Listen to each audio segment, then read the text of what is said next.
If you've been in the gym for a while, then no doubt you've heard the term hypertrophy, but a term you probably haven't heard is hyperplasia. Just because hyperplasia isn't as popular as hypertrophy doesn't mean it isn't just as effective at building new muscle. So today we're going to compare the facts and look at the science to see which is the best muscle builder, hypertrophy versus hyperplasia.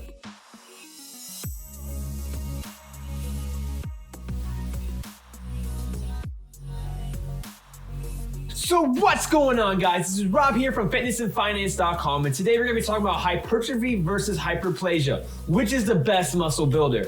So I'm going to divide this video into three different sections. We're going to talk about what is hypertrophy, what is hyperplasia, and how can we induce hyperplasia. But real quick before we start, make sure you smash that like button down below to help me out with the YouTube algorithm, and let me know down in the comments below, do you have any experience with hyperplasia training? So without further ado, let's go ahead and jump right into the video. Section 1, what is hypertrophy?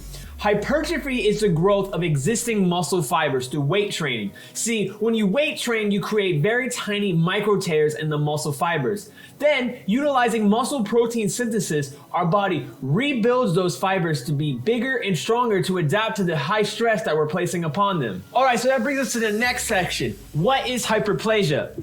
Hyperplasia is different from hypertrophy because hyperplasia is the growth of new muscle fibers, not the growth of existing muscle fibers like hypertrophy is. You may have heard that the number of muscle fibers you have in your body is predetermined at birth, but that is completely false. Unfortunately, there's not very many studies in humans about hyperplasia, and even less with the purpose of bodybuilding. However, I did find one study by Sola et al. Where they tested on chickens. The way they performed this study is that they attached a weight to one wing of a chicken and they left the other wing completely untouched. They left the chicken in this position for 30 days straight. At the end of the study, not only did the wing that had the weight attached hypertrophy, but it also had new muscle fiber growth of over 52%. Ethical methods of this study aside, this shows very promising results for hyperplasia in humans. Well, now you're probably wondering, how can I induce hyperplasia in my own body? Well, see, there are two mechanisms in which new muscle fibers can be formed. Large muscle fibers can split into multiple smaller muscle fibers, and then they could regrow to their original size using hypertrophy methods. The second method involves the use of satellite cells in our body. Satellite cells are a type of stem cell that are activated whenever we injure or severely stretch a muscle. These cells can either attach to an existing muscle fiber, which would be hypertrophy,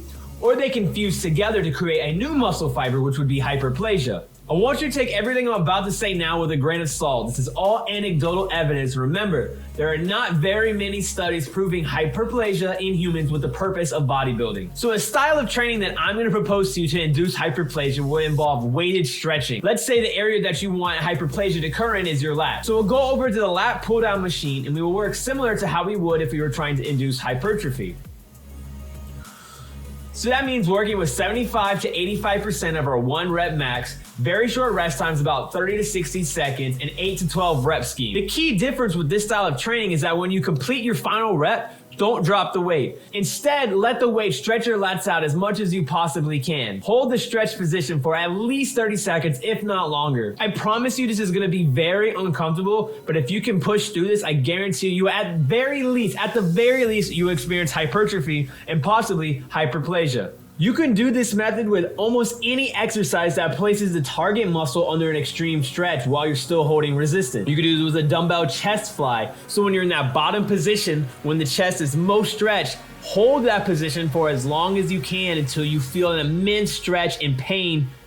I guess you don't want it to be painful, but still it'll be a tense feeling in your chest as you're holding the stretch. Alright, so let's go ahead and recap a few points. We know that hypertrophy is the growth of existing muscle fibers through strength training. We create micro tears in the muscle fibers that our body rebuilds bigger and stronger through muscle protein synthesis to adapt to the new stress that's being placed upon it. Hyperplasia is the growth of new muscle fibers, which we can induce through weighted stretching. Remember, there are very limited human studies about hyperplasia, and even fewer studies done with the purpose of bodybuilding in mind. That doesn't mean this method won't work for you, it just means that it's not scientifically proven. I always try to keep it real with you guys and give you a no bullcrap approach to training. If you found value in this video, go ahead and drop a subscribe to this channel so you can be up to date with all the new videos that we're putting out. This is Robert from fitnessandfinance.com. I'm out. Peace.